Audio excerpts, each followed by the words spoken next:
Hello students, आज हम number system का एक बहुत इम्पॉर्टेंट टॉपिक डिस्कस करने जा रहे हैं और वो इम्पॉर्टेंट टॉपिक है फाइंडिंग रिमाइंडर, शेष ज्ञात करना।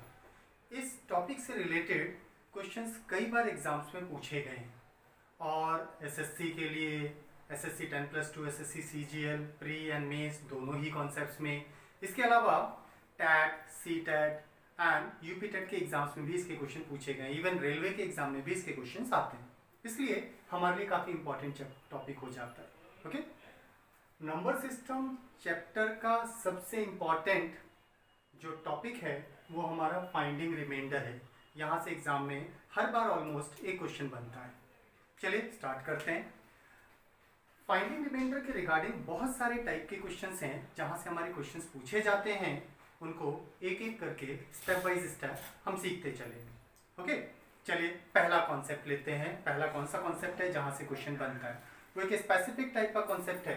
जैसे सपोज आपसे कहा जाएगा किसी एक नंबर जो कि अननोन होगा, जिसकी वैल्यू आपको नहीं पता कितनी है, इस अननोन नंबर को किसी एक गिवन नंबर से डिवाइड करने के लिए कहा जाएगा। किसी एक गिवन नंबर से डिवाइड करने के लिए कहा जाएगा और डिवाइड करने के बाद रिमाइंडर की वैल्यू कितनी होगी ये आपको दे दिया जाएगा, ये आपको गिवन होगा। और इसके बाद आपसे इसी अननोन नंबर को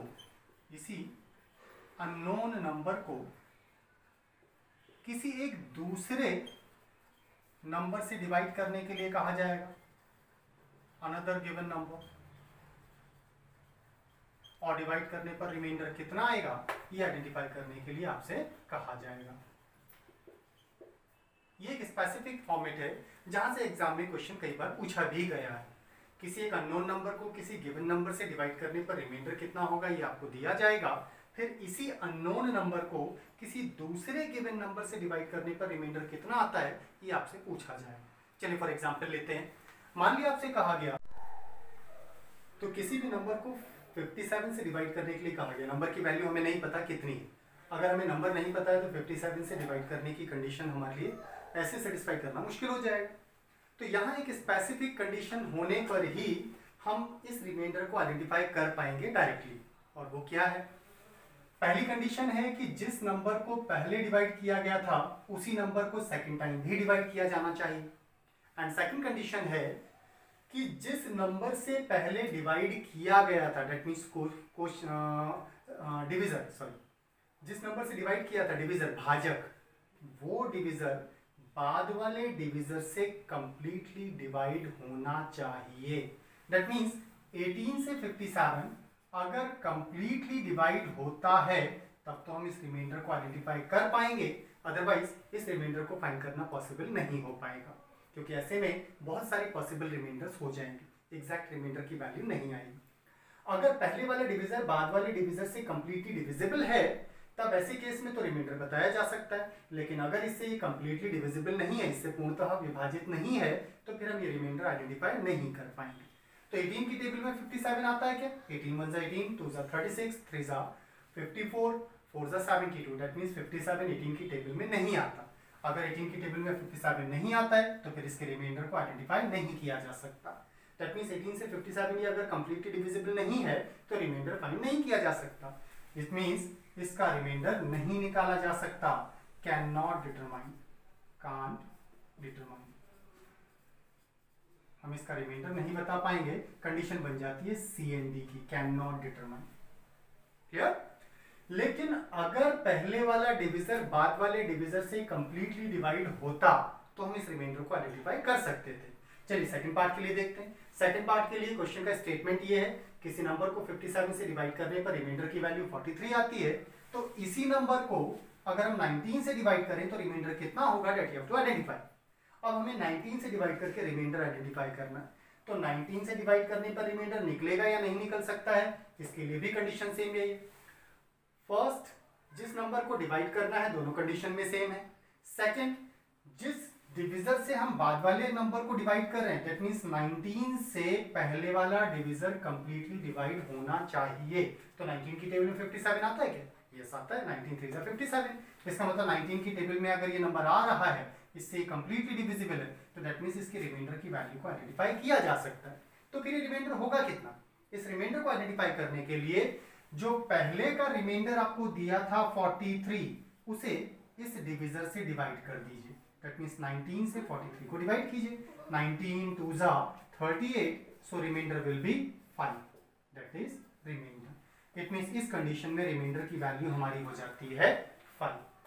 तो किसी नंबर को किसी एक दूसरे नंबर से डिवाइड करने पर, किसी अननोन नंबर को किसी नंबर से डिवाइड करने पर रिमाइंडर अगर आपको गिवन है, और इसी अननोन नंबर को किसी दूसरे नंबर से डिवाइड करके रिमाइंडर अगर आइडेंटिफाई करना हो, तो दो कंडीशंस हैं। दोनों ही कंडीशंस में जिस नंबर को डिवाइड किया जाना है वो सेम होना चाहिए।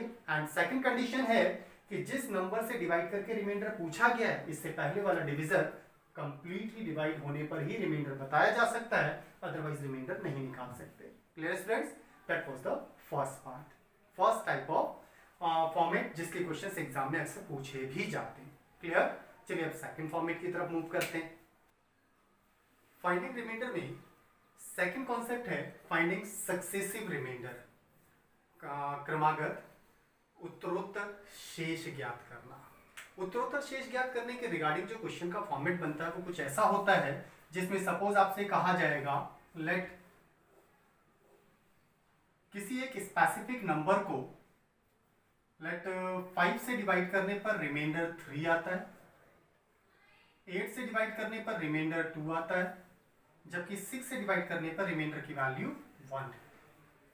अब ये सक्सेसिव रिमाइंडर्स हैं, दैट मीन्स किसी एक स्पेसिफिक नंबर को 5 से डिवाइड करने पर 3 रिमाइंडर आता है, 8 से डिवाइड करने पर 2 रिमाइंडर आता है, 6 से डिवाइड करने पर 1 रिमाइंडर आता है। तो वो नंबर कौन सा है या कौन सा ऐसा पॉसिबल नंबर है जो इस कंडीशन को सेटिस्फाई करेगा? ओके, या फिर इसी का एक और एडिशनल पार्ट का टाइप का क्वेश्चन बनता है, लाइक इसी में कंसीडर करते हैं 5 से डिवाइड करने पर 3, 8 से डिवाइड करने पर 2 एंड 6 से डिवाइड करने पर 1 सक्सेसिव रिमाइंडर्स हों, तो उसी नंबर को, सेम नंबर जो नंबर यहाँ था, उसी नंबर को अगर हम इन नंबर्स, इन डिविजर्स के सीक्वेंस को चेंज कर दें तो रिमाइंडर की वैल्यू क्या होगी आइडेंटिफाई करने के लिए कहा जा सकता है। जैसे सपोज इस उसी नंबर को 6, 8 एंड 5 के सीक्वेंस में डिवाइड करने पर इसके सक्सेसिव रिमाइंडर उत्तरोत्तर शेषफल क्या होंगे ये आइडेंटिफाई करने के लिए कहा जाए। तो फिर सबसे पहली बात तो अगर हमें ये नंबर पता हो तो इन रिमाइंडर्स को आइडेंटिफाई करना आसान हो जाएगा। तो इस नंबर को कंसिडर कैसे करें, क्या कंसिडर करें कि ये कंडीशन सेटिस्फाई? इसके लिए एक स्पेसिफिक कंडीशन है, आपको वो हमेशा याद रखनी होगी कि हम जब भी ऐसे किसी क्वेश्चन को सॉल्व करते हैं जिसमें सक्सेसिव रिमाइंडर या उत्तरोत्तर शेष पूछा गया हो, लास्ट जो क्वोशिएंट होता है, भागफल होता है, उसे हम अपनी तरफ से हमेशा 1 कंसीडर करते हैं। लेट हम हमेशा 1 लें। ये हमारे डिविजर्स हैं जिनसे हमें डिवाइड करना है, और ये हमारा रिमाइंडर है, शेषफल है जो निकल कर आएंगे। तो फिर हमारा जिस नंबर को डिवाइड करना है डिविडेंड, वो कितना हो, हम पहले उसको आइडेंटिफाई करने की कोशिश कर रहे हैं। भाज्य कितना है, दैट मीन्स वो नंबर कितना है वो आइडेंटिफाई करने की कोशिश कर रहे हैं। उसे आइडेंटिफाई करने का कॉन्सेप्ट होता है कि आप डिविजर से ये जो हमारा बीच में लिखे हुए वैल्यूज होंगी, ये हमारे क्वोशिएंट्स, भागफल होंगे जिसके थ्रू हम क्वेश्चन को सॉल्व करते हैं। अब अगर आप थोड़ा ध्यान दें तो सपोज आपसे कहा गया 6 से डिवाइड करना है 57 को, तो 6 9 जा 54, बचेगा 3, दैट्स द रिमाइंडर। जिस नंबर से डिवाइड करते हैं उसे कहा जाता है डिविजर, जिसमें डिवाइड करते हैं दैट इज डिविडेंड। जो हमारा डिवाइड करने के बाद रिजल्ट आया दैट इज क्वोशिएंट, और जो बच गया वो रिमाइंडर। ओके, जिसे डिवाइड करते हैं डिविजर, भाज्य कहा जाता है इसे, भाजक कहा जाता है। जिसमें डिवाइड कर रहे हैं वो डिविडेंड भाज्य होता है। डिवाइड करने के बाद जो रिजल्ट आया क्वोशिएंट भागफल, और अगर कुछ बचता है तो रिमाइंडर शेषफल हो गया। अब ऐसे में अगर हम 57 की वैल्यू को इन नंबर्स के थ्रू आइडेंटिफाई करना चाहें तो तरीका होता है डिविजर और क्वोशिएंट की आपस में मल्टीप्लाई करो और जो रिमाइंडर था उसे इसमें जोड़ दीजिए, तो ये आपके डिविडेंड की वैल्यू हो जाएगी, जिसमें हमने डिवाइड किया था उसकी वैल्यू हो जाती है। क्लियर। अब ऐसे में अगर हम यहाँ डिविडेंड निकालना चाहें तो इस कॉन्सेप्ट को यूज किया जा सकता है। और कॉन्सेप्ट क्या है, जिससे डिवाइड कर रहे हैं उसका जितनी बार डिवाइड हो रहा है इससे मल्टीप्लाई करें, और अगर जो बचता है रिमाइंडर उसको इसमें जोड़ दें तो हमारी क्वेश्चन की वैल्यू हो जाती है। क्लियर।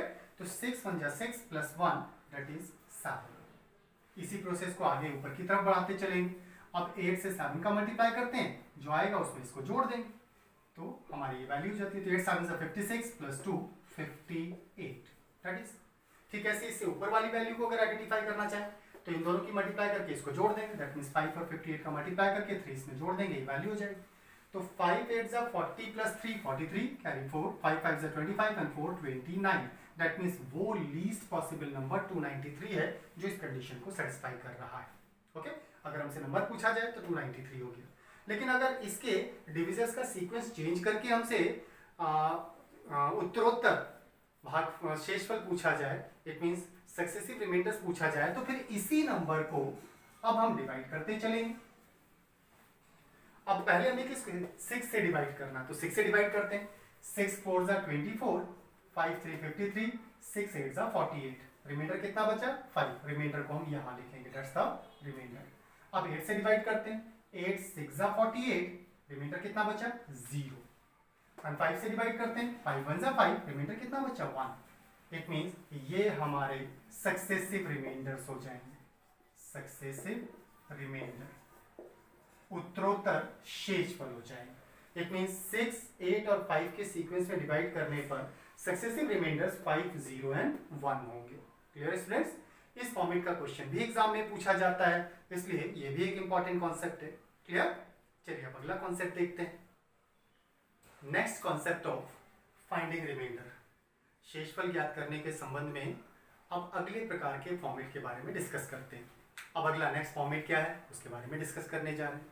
उसके लिए आपको कुछ छोटी छोटी बातें पता होनी चाहिए। पहले हम उस कॉन्सेप्ट्स को डिस्कस करेंगे, फिर हम क्वेश्चन की तरफ मूव करेंगे। चलिए इसके लिए लेट सिंपली 38 से को डिवाइड करने के लिए कहा गया 7 से। 38 को 7 से डिवाइड करना है और हमें बताना रिमाइंडर कितना होगा, तो इजीली बताया जा सकता है। 7 5 जो 35, 3 बचा, so remainder will be 3। Clear. Let आपसे कहा गया 59 को डिवाइड करना है 7 से और आपको बताना है रिमाइंडर कितना होगा। 7 8 56, अगेन रिमाइंडर इज 3। लेट आपसे कहा गया 30 को डिवाइड करना है 7 से और बताना है रिमाइंडर कितना होगा। तो 7 4 28, रिमाइंडर बचेगा 2। एक छोटे से नंबर को एक छोटे नंबर से डिवाइड करने पर रिमाइंडर की वैल्यू कितनी है, शेष कितना बचता है, उसको हम आसानी से बता सकते हैं, क्योंकि बहुत छोटे छोटे नंबर से इजीली बताया जा सकता है। लेकिन इन्हीं नंबर्स 38, 59 एंड 30, अगर इन नंबर्स के बीच में किसी कैलकुलेशन के रिजल्ट को 7 से डिवाइड करके रिमाइंडर पूछा जाए तो कैसे करेंगे, हम इसके बारे में डिस्कस करने जा रहे हैं। लेट आपसे कहा गया इन तीनों को प्लस करके 7 से डिवाइड करने पर रिमाइंडर कितना होगा। ये आपसे कहा गया इन्हीं तीनों नंबर्स 38, 59, 30, इनके प्रोडक्ट को 7 से डिवाइड करने पर रिमाइंडर कितना होगा। अगर ऐसा कोई क्वेश्चन पूछा जाता है तो फिर उसको सॉल्व करने का तरीका क्या हो। एक्चुअली यहां हम रिमाइंडर कॉन्सेप्ट को यूज करते हैं। अब रिमाइंडर कॉन्सेप्ट के थ्रू ऐसी कैलकुलेशन करना आसान हो जाता है। रिमाइंडर कॉन्सेप्ट क्या है, रिमाइंडर कॉन्सेप्ट के अकॉर्डिंग हमने देखा था कि 7 से 38 को डिवाइड करने पर रिमाइंडर की वैल्यू 3 आ रही, तो हम यहाँ रिमाइंडर क्योंकि फाइंड आउट कर रहे हैं तो रिमाइंडर ही लेंगे। 7 से 38 को डिवाइड करने पर 7 5 35, रिमाइंडर इज 3। 7 से 59 को डिवाइड करने पर रिमाइंडर 3, तो इसका भी रिमाइंडर 3 होगा। और 7 से 30 को डिवाइड करने पर रिमाइंडर की वैल्यू 2, दैट इज ये इनके रिमाइंडर्स शेषफल। इन रिमाइंडर्स के बीच में सेम वही कैलकुलेशन करें जो हमें नंबर्स के बीच में करने के लिए कहा गया था, एंड देन 7 से डिवाइड करके अगर हम रिमाइंडर निकालते हैं तो उतना ही रिमाइंडर होगा जो इन नंबर्स की कैलकुलेशन को 7 से डिवाइड करने पर आता। ये कहलाता है रिमाइंडर कॉन्सेप्ट। क्लियर। जैसे 3 3 6 एंड 2 8, अगर 8 को 7 से डिवाइड किया जाए तो रिमाइंडर की वैल्यू कितनी होगी स्टूडेंट्स, दैट इज 1। 7 1 7, 1 बचेगा, सो रिमाइंडर इज 1। क्लियर। जबकि नंबर्स को ऐड करके 7 से डिवाइड करके रिमाइंडर फाइंड करने में टाइम लगता, ऐसे में इनके इंडिविजुअल रिमाइंडर्स को यूटिलाइज करके सॉल्व करना ज्यादा आसान हो जाता है। चलिए मल्टीप्लिकेशन फॉर्मेट में इसी कॉन्सेप्ट को देखते हैं। 7 से 38 को डिवाइड करने पर रिमाइंडर 3, 7 से 59 को डिवाइड करने पर रिमाइंडर 3, एंड 7 से 30 को डिवाइड करने पर रिमाइंडर की वैल्यू 2। अगर हम रिमाइंडर्स के बीच में सेम वही कैलकुलेशन करें जो हमसे नंबर्स के बीच में करने के लिए कहा गया था एंड देन 7 से डिवाइड करके रिमाइंडर फाइंड करें तो उतना ही रिमाइंडर होगा जो इनकी मल्टीप्लाई को 7 से डिवाइड करने पर आता। और ये कैलकुलेशन ज्यादा आसान है। 3 3 9 2 18 डिवाइडेड बाय 7। 18 को 7 से डिवाइड करना है, 7 2 14, तो रिमाइंडर कितना होगा? Remainder will be 4। तो इस केस में रिमाइंडर हमारा हो जाता है 4। क्लियर? हमने छोटे छोटे नंबर्स को लेकर के क्वेश्चन के फॉर्मेट को समझने की कोशिश की है। अगर यही नंबर्स हमारे बड़े होते तो हमारे लिए सॉल्व करना इस फॉर्मेट के थ्रू आसान होता, और इन्हीं कॉन्सेप्ट को यूज करके हमें क्वेश्चंस को सॉल्व भी करना होता है। क्लियर? चलिए इसके अंदर एक और कॉन्सेप्ट के बारे में बात करते हैं, कुछ और नंबर्स को लेते हुए। लेट आपसे कहा गया 386 multiplied by 999 multiplied bye 763 and divided bye, चलिए सिंपली 4 से डिवाइड करके रिमाइंडर आइडेंटिफाई करना है कितना होगा। कॉन्सेप्ट समझना है, इसलिए नंबर्स हम डिवीजर बड़े नहीं ले रहे हैं, छोटे नंबर से डिवाइड करके सीख रहे हैं। 386 multiplied by 999 multiplied bye 763 and divided bye 4। 4 से इसके प्रोडक्ट को डिवाइड करके हमें रिमाइंडर आइडेंटिफाई करना है कितना होगा, शेष कितना है वो बताना। अब ऐसे में इन नंबर्स की मल्टीप्लाई करना तो बहुत टिपिकल होगा, तो रिमाइंडर कॉन्सेप्ट को यूज करना ज्यादा आसान होता है। जब हम रिमाइंडर कॉन्सेप्ट की बात करते हैं तो यहाँ एक बात मैटर करती है, वो है डिविजिबिलिटी रूल, विभाज्यता के नियम। और डिविजिबिलिटी के रूल्स 2 से डिवाइड, 3 से डिवाइड, 4 से डिवाइड के रूल्स आपको याद होने चाहिए, क्योंकि उसके बगैर आप इस कॉन्सेप्ट को यूज नहीं कर पाएंगे। अगर करते भी हैं तो टाइम टेकिंग हो जाएगा। इसलिए जो डिविजिबिलिटी के रूल्स हैं, विभाज्यता के नियम है, उन्हें याद कर लीजिए, वो आपको बुक्स में मिल जाएंगे, वहां से उन्हें याद कर लीजिएगा। फिलहाल हमें 4 का रूल चाहिए, तो 4 से डिवाइड करने का रूल अगर हमें पता हो तो यहाँ रिमाइंडर आइडेंटिफाई करना ज्यादा आसान होगा। तो 4 का रूल होता है किसी भी नंबर को के लास्ट 2 डिजिट्स को अगर 4 से डिवाइड करने पर पूरा डिवाइड हो जाता है तो that means number will be completely divisible. और अगर ये पूरा डिवाइड नहीं होता तो जो भी रिमाइंडर बचेगा वो इस पूरे नंबर का रिमाइंडर हो जाएगा। Clear friends? चलिए चेक करते हैं। 4 से डिवाइड करना, 4 2 8, 4 1 4, 2 रिमाइंडर। सो इस नंबर के लिए 4 से डिवाइड करने पर रिमाइंडर 2 आता है। ठीक है, ऐसे 99 को डिवाइड करना है तो 99 लास्ट 2 डिजिट्स हैं, 4 से 4 2 8, 19 19, 4 4 16, रिमाइंडर इज 3। ठीक है, ऐसे 4 से लास्ट 2 डिजिट्स यहाँ डिवाइड करते हैं तो रिमाइंडर विल बी 3। अब इन रिमाइंडर्स के बीच में सेम वही कैलकुलेशन करें जो नंबर्स के बीच में है एंड देन 4 से डिवाइड कर दें तो एक्चुअल रिमाइंडर हमारा निकल आएगा। That is 3 3 9 2 18। 18 को 4 से डिवाइड करने पर रिमाइंडर की वैल्यू बतानी, तो 18 को 4 से डिवाइड करने पर 4 4 16, रिमाइंडर कितना बचेगा? Remainder will be 2। That means इस प्रोडक्ट को 4 से डिवाइड करने पर रिमाइंडर की वैल्यू 2 आती है। Clear students? चलिए इसी में एक और स्पेसिफिक कंडीशन को इंक्लूड। ओके स्टूडेंट्स, अगर आपके नंबर्स की वैल्यू मींस डिविजर की वैल्यू बड़ी हो जाए, डिविजर आपका बड़ा हो जाए, तो फिर ऐसे केस में रिमाइंडर की वैल्यू आइडेंटिफाई करना मुश्किल होगा। लेकिन जनरली एग्जाम में जो क्वेश्चंस दिए जाते हैं वो ऐसे ही नंबर्स होंगे डिविजर्स में जिनके थ्रू डिवाइड करने के कॉन्सेप्ट्स को इजीली यूज किया जा सके।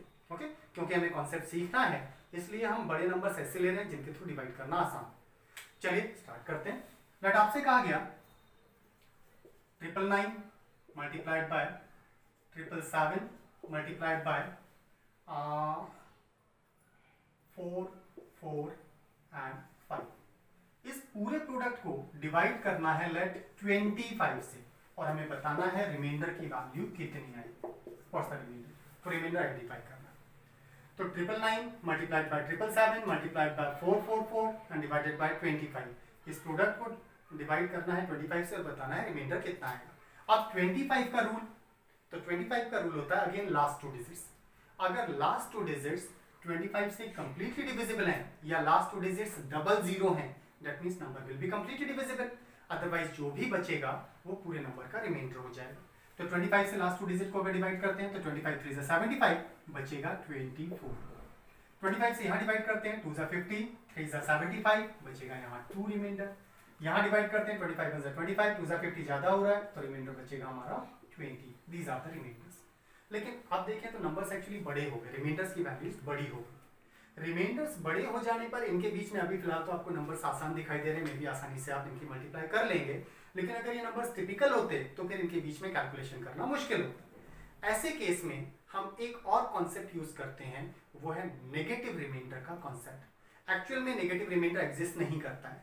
जब हम किसी भी नंबर से डिवाइड करते हैं तो माइनस में रिमाइंडर आ ही नहीं सकता, क्योंकि सबसे छोटा रिमाइंडर एक्चुअल रिमाइंडर 0 है, तो 0 से छोटा रिमाइंडर तो हो ही नहीं सकता। कंप्लीटली डिवाइड तो रिमाइंडर 0 हो जाएगा, इसका मतलब 0 से छोटा रिमाइंडर पॉसिबल नहीं है। तो जब 0 से छोटा रिमाइंडर पॉसिबल ही नहीं है तो नेगेटिव रिमाइंडर आएगा ही नहीं, और नेगेटिव रिमाइंडर अगर नहीं आएगा तो ये एक्चुअल रियल कॉन्सेप्ट नहीं है। लेकिन क्वेश्चंस को सॉल्व करने के लिए एक स्पेसिफिक कॉन्सेप्ट है जिसके थ्रू सॉल्व करना आसान हो जाता है। नेगेटिव रिमाइंडर है क्या? अब ये नेगेटिव रिमाइंडर की अगर हम बात करें तो नेगेटिव रिमाइंडर के लिए 25 से आप डिवाइड कर रहे हैं और रिमाइंडर की वैल्यू आपके डिविजर जो बड़ा है, बड़े डिविजर के नियर बाय ही हो, तो हम नेगेटिव रिमाइंडर के कॉन्सेप्ट को यूज करते हैं।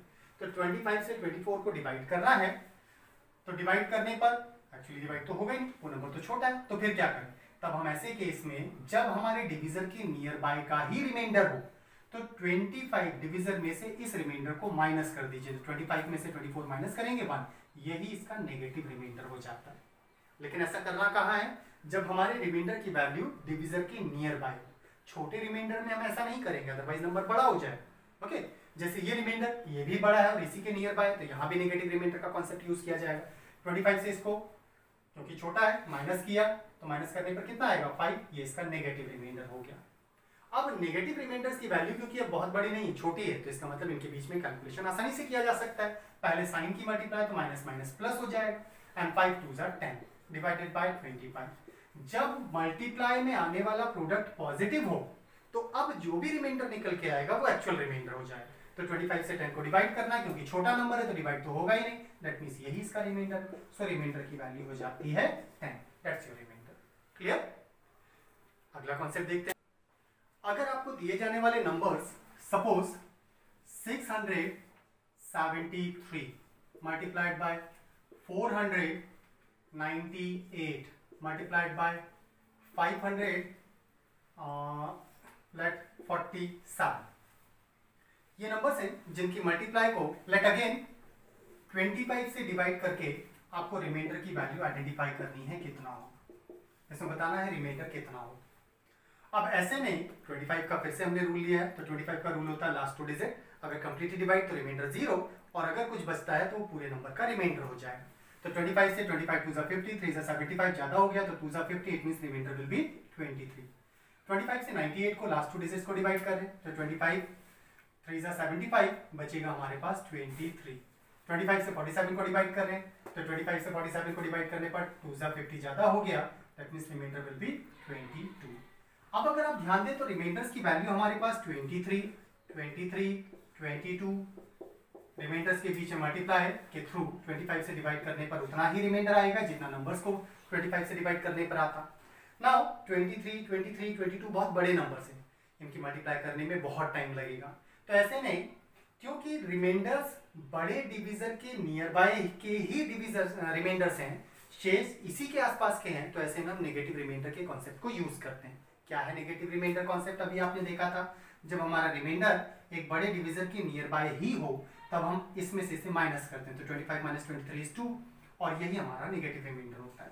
ऐसे 23 को डिवाइड करने पर 2, दैट इज 22 को 25 में से माइनस करेंगे 3, दैट इज नेगेटिव रिमाइंडर।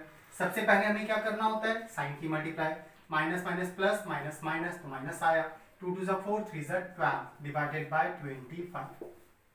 क्योंकि अब जो रिमाइंडर की वैल्यू नेगेटिव आई हमारी, क्योंकि 25 से छोटी वैल्यू है तो इसका मतलब रिमाइंडर हमारा 12 ही होना चाहिए, बट नेगेटिव वैल्यू है तो रिमाइंडर -12 होगा। लेकिन मैंने आपसे कहा था कि रिमाइंडर कभी भी नेगेटिव नहीं हो सकता, तो इसका मतलब ये एक्चुअल रिमाइंडर नहीं हुआ, ये एक इमेजिनरी रिमाइंडर है। तो फिर एक्चुअल रिमाइंडर की वैल्यू कितनी होगी? जब आपके रिमाइंडर की वैल्यू नेगेटिव आती हो, दैट मीन्स डिविजर से डिवाइड करने पर वैल्यू माइनस में बच रही हो, तो ऐसे केस में एक्चुअल रिमाइंडर निकालने के लिए प्रोसेस रिवर्स कर देते हैं। इट मीन्स डिविजर में से इस रिमाइंडर जो नेगेटिव है को निकाल दीजिए, तो 25 - 12 इज इक्वल टू 13, तो इस केस में हमारा रिमाइंडर कितना हो जाएगा?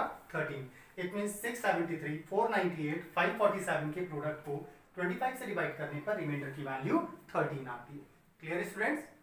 तो ये था हमारा आज के लिए रिमाइंडर के रिगार्डिंग कॉन्सेप्ट। हालांकि ये अभी कंप्लीट नहीं हुआ है, इसे हम नेक्स्ट लेक्चर में आगे कंटिन्यू करेंगे। आज के लिए इतना ही रखते हैं। अगर वीडियो पसंद आता है तो सब्सक्राइब, लाइक एंड शेयर जरूर कीजिएगा। प्रीवियस लेक्चर्स अगर किसी के मिस हुए हैं तो उसकी डिटेल हम डिस्क्रिप्शन बॉक्स में दे देंगे, उनका लिंक आप वहां से उन वीडियोस को भी देख सकते हैं। आज के लिए इतना ही। Thank you students, thank you.